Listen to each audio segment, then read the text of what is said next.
I'm really honored to be to be associated with these 4 other writers, and I'm really grateful to be part of Numina's author-friendly boutique publisher.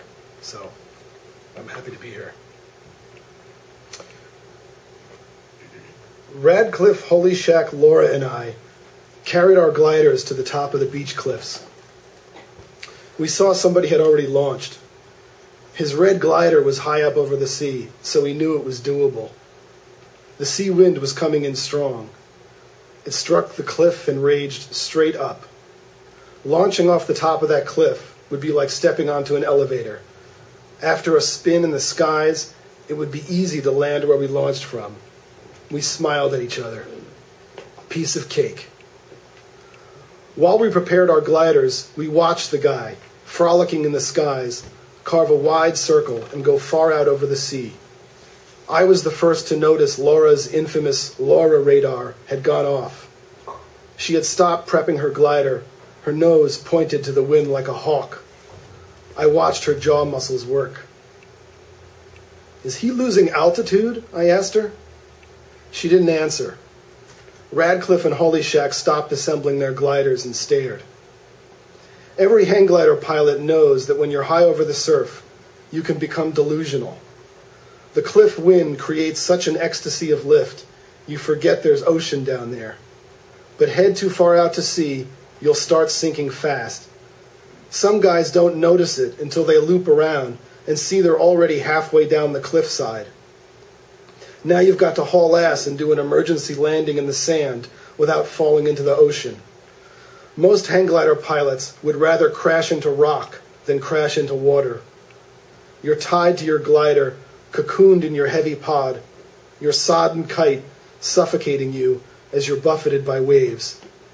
The kite sinks about 20 seconds after it hits water. We screamed out at the guy's shrinking mosquito of a kite as it sank below our launching height, but we were shouting against a furious wind, so it was like shouting at a sports event on TV. By the time we got our radios hooked up and turned on, it was too late. When he turned around and realized his predicament, we thought he was fucked.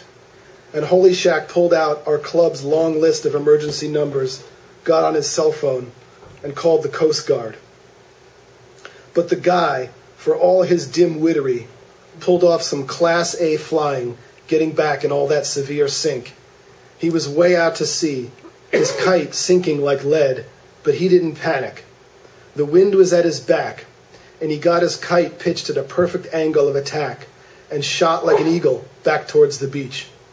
We clutched our skulls as we watched him sink and sink over all that green sea, but soon I could spot that his gorgeous red glider had a white stripe along its trailing edge.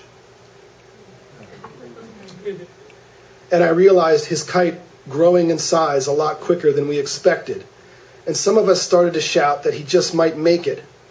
He had minutely calculated his angle for what we call best glide.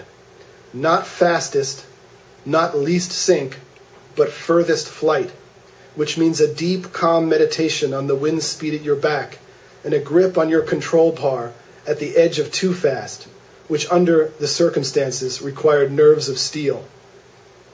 It was high tide, so there was a long stretch of surf where it was probably neck deep, and if he crash-landed in the water and quickly cut himself free with his flight knife, he just might be able to walk out minus his glider. We realized all he might be in for was a lost glider and some serious heckling. But the son of a bitch totally nailed that best glide flight. He guided that control bar with the tenderness of a lover. He took it a good 300 yards past where we thought the max expert flight was possible, and landed in knee-deep water, maybe 100 feet from shore. We all cheered and jumped up and down and generally hugged and danced.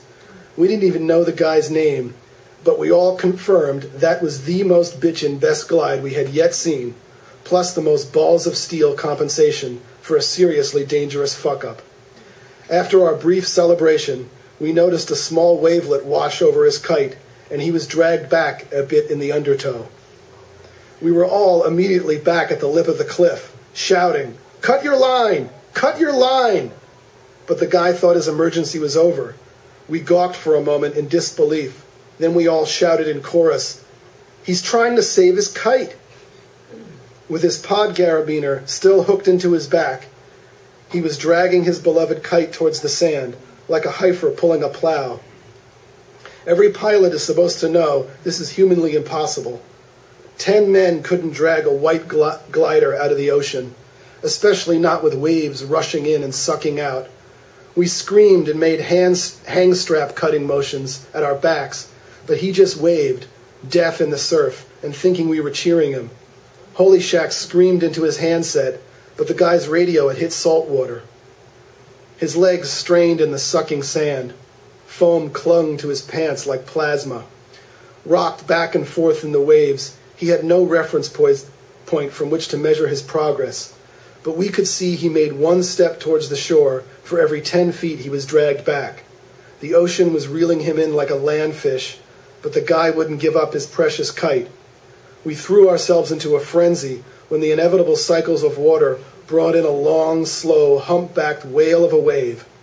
The guy saw it coming, but he must have thought he was going to ride it in.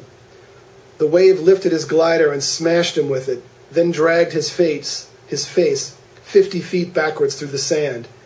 He surfaced from the froth a long time later, and now we saw the glint of his knife slashing at the small of his back. But the waves wouldn't let him alone now. They fly-swatted him back and forth, as if in hatred, and the kite flapped like a drowning pterodactyl, and never stopped yanking him long enough for him to cut his umbilical. He was trapped and suffocated beneath a tangled mass. The Coast Guard came roaring around the rocks, but their boats couldn't get to the guy in shallow water.